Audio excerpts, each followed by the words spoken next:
Chiang Mai, Thailand's northern capital. Life moves slower here than the bustle of the nation's capital, Bangkok.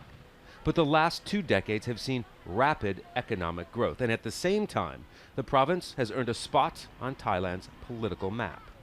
The Shinawatra family is from here. Billionaire Thaksin was prime minister, ousted by a coup in 2006. His sister Yingluck also held the job until 3 years ago. She too was unseated by a coup.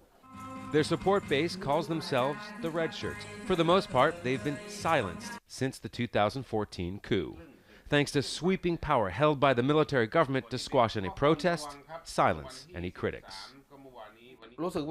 I am proud to be Thai, but the situation for the country now is not something to be proud of. Our country has moved backwards.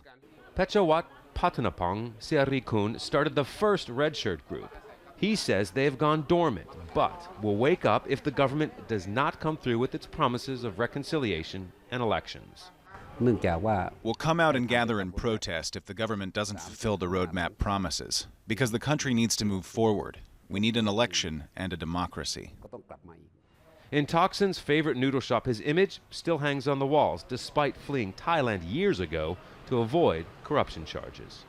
Just outside Chiang Mai City, here in the hometown of the Shinawatra political dynasty, the support for the Red Shirts is unwavering. But some feel that since the coup, the nationwide support is fading. And if things don't change soon, it could mean the end of the Red Shirts altogether. One historian thinks that the idea behind the Red Shirts won't completely evaporate. So there must be some kind of movement of this group of people. Whether they will choose Red Shirt as their symbol or not, that's another story.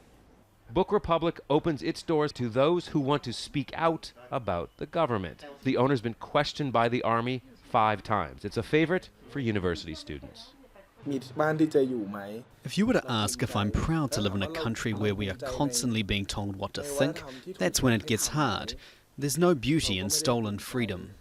He added that the way of the people in Chiang Mai is different than other parts of the country, saying their protest against the government is calmer, more diplomatic and polite. But others feel that if promises of elections and reform continue to drag on, groups like the Red Shirts might resort to a different approach.